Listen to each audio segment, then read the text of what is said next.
ขอให้ทุกท่านกดติดตาม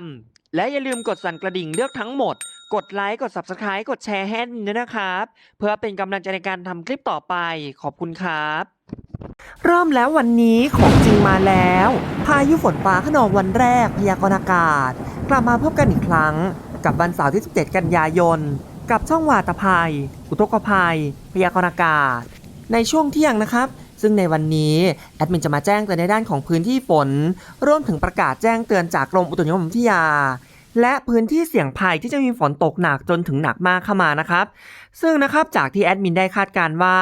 จะเริ่มมีฝนตกฟ้าคะนองเข้ามาอีสานฝั่งตะวันออกก่อนภาคเหนือทางตอนบนฝั่งตะวันออกรวมถึงอีสานทางตอนล่างเมื่อคืนนี้ก็เริ่มมีฝนตกฟ้าคะนองลงมาแล้วนะครับเช่นที่บ้านของแอดมินก็มีฝนตกเว้นไปไม่กี่ชั่วโมงก็ตกหนักตกแรงมาอีกนะครับพื้นที่จังหวัดศรีสะเกษเมื่อคืนนี้ก็มีฝนตกนะครับตอนเช้านี้ก็มีฝนตกลงมาเรื่อยๆนะครับพื้นที่ไหนมีฝนตกหนักตกแรงกันบ้างอย่าลืมรายงานสถานการณ์แจ้งข่าวคอมเมนต์กันเข้ามาใต้คลิปนี้กันได้เลยนะครับ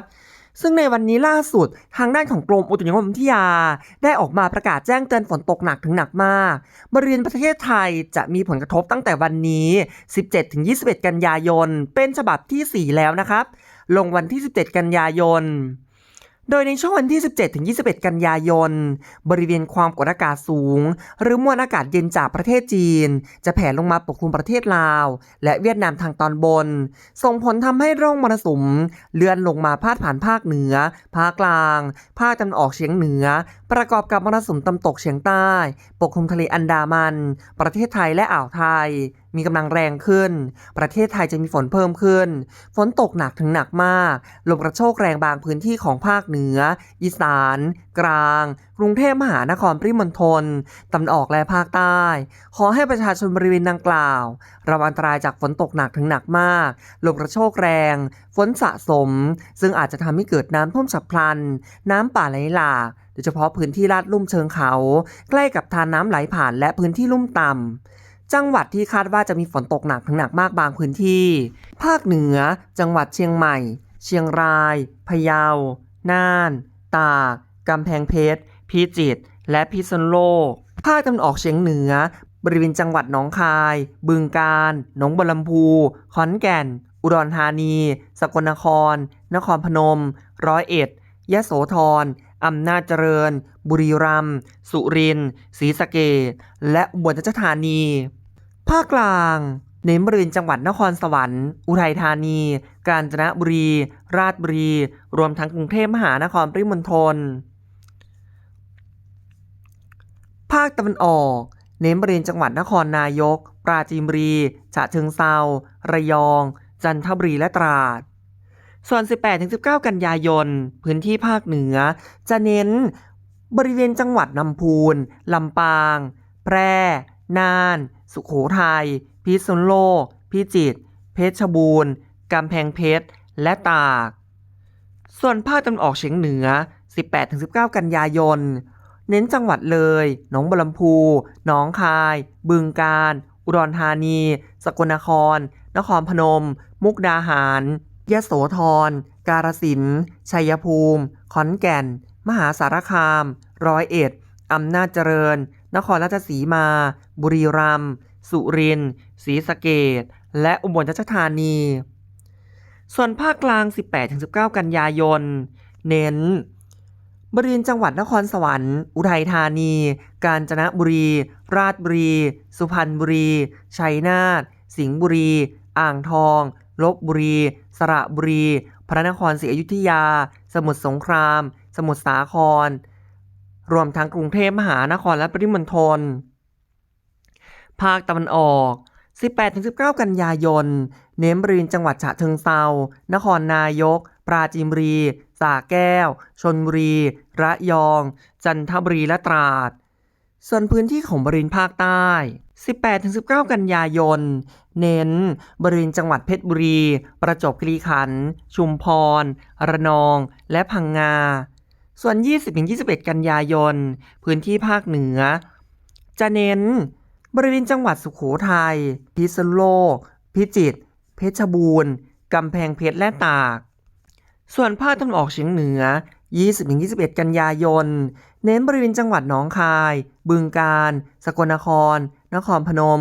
ยโสธร กาฬสินธุ์ มหาสารคาม ร้อยเอ็ด อำนาจเจริญ นครราชสีมา บุรีรัมย์ สุรินทร์ ศรีสะเกษ และอุบลราชธานี ส่วนภาคกลาง 20-21 กันยายน เน้นบริเวณจังหวัดนครสวรรค์ อุทัยธานี กาญจนบุรี ราชบุรี ลพบุรี สระบุรี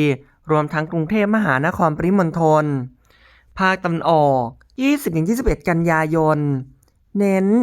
บริเวณจังหวัดระยอง จันทบุรี และตราด ส่วนคลื่นลมทะเลบริเวณทะเลอันดามันและอ่าวไทยจะมีกำลังแรงขึ้น ทะเลอันดามันและอ่าวไทยคลื่นสูง 1-2 เมตร บริเวณที่มีฝนคลื่นสูงมากกว่า 2 เมตร ขอให้ชาวเรือระวังในการเดินเรือ หลีกเลี่ยงการเดินเรือบริเวณที่มีฝนตกฟ้าคะนอง ขอให้ติดตามประกาศพยากรณ์อากาศจากกรมอุตุนิยมวิทยาอย่างใกล้ชิด ส่วนในด้านของการพยากรณ์อากาศในอีก 24 ชั่วโมงข้างหน้านี้ร่องมรสุมเลื่อนลงมาพาดผ่านพื้นที่ภาคเหนือทางตอนบน ภาคตะวันออกเฉียงเหนือทางตอนบน เข้าสู่หย่อมความกดอากาศต่ำบริเวณเวียดนามทางตอนบน ดึงมรสุมตะวันตกเฉียงใต้ ที่พัดปกคลุมทะเลอันดามัน ประเทศไทยและอ่าวไทย มีกำลังแรงขึ้นทำให้ประเทศไทยมีฝนเพิ่มมากขึ้น ฝนตกหนัก ลมกระโชกแรงบางพื้นที่ของภาคเหนือ อีสาน กลาง กรุงเทพมหานครปริมณฑล และตะวันออก ขอให้ระวังอันตรายจากฝนตกหนัก ลมกระโชกแรง น้ำท่วมฉับพลันน้ำป่าไหลหลากโดยเฉพาะพื้นที่ลาดลุ่มเชิงเขา ใกล้กับทานน้ำไหลผ่านและพื้นที่ลุ่มต่ำ พยากรณ์อากาศพื้นที่ภาคเหนือ ภาคเหนือในวันนี้ฝนฟ้าคะนอง 60% ของพื้นที่ ตกหนักบางพื้นที่ บริเวณจังหวัดเชียงใหม่ เชียงราย พะเยา น่าน ตาก กำแพงเพชร พิจิตร และพิษณุโลก อุณหภูมิสูงสุด 31-35 องศาเซลเซียส ภาคตะวันออกเฉียงเหนือ ในวันนี้ฝนฟ้าคะนอง 70% ของพื้นที่ ตกหนักบางพื้นที่บริเวณจังหวัดหนองคาย บึงกาฬ หนองบัวลำพู ขอนแก่น อุดรธานี สกลนคร นครพนม ร้อยเอ็ด ยโสธร อำนาจเจริญ บุรีรัมย์ สุรินทร์ ศรีสะเกษ และอุบลราชธานี อุณหภูมิสูงสุด 33-35 องศาเซลเซียส ภาคกลาง ในวันนี้ฝนฟ้าคะนอง 60% ของพื้นที่ ตกหนักบางพื้นที่บริเวณจังหวัดนครสวรรค์ อุทัยธานี กาญจนบุรี และราชบุรี อุณหภูมิสูงสุด 34-36 องศาเซลเซียส ภาคตะวันออก ฝนฟ้าคะนอง 70% ของพื้นที่ ตกหนักบางพื้นที่ บริเวณจังหวัดนครนายก ปราจีนบุรี ฉะเชิงเทรา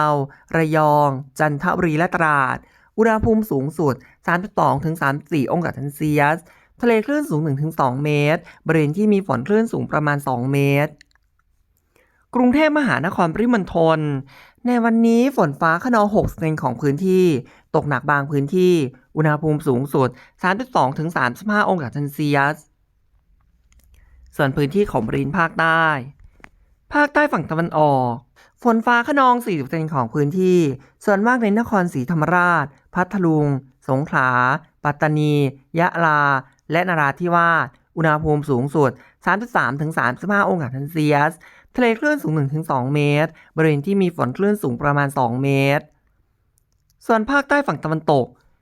ฝนฟ้าคะนอง 40% ของพื้นที่ ส่วนมากเน้นกระบี่ ตรัง และสตูล อุณหภูมิสูงสุด 30-33 องศาเซลเซียส ทะเลคลื่นสูง 1-2 เมตร บริเวณที่มีฝนคลื่นสูงประมาณ 2 เมตร หากมีข้อมูลเพิ่มเติมแอดมินจะรายงานให้ทราบ เป็นระยะอย่างทันท่วงทีและต่อเนื่อง หากเห็นว่าคลิปนี้มีประโยชน์ อย่าลืมกดติดตาม อย่าลืมกดแชร์ข้อมูลข่าวสาร เพื่อให้รับทราบข้อมูลข่าวสารโดยทั่วกันนะครับ ขอบคุณและสวัสดีครับ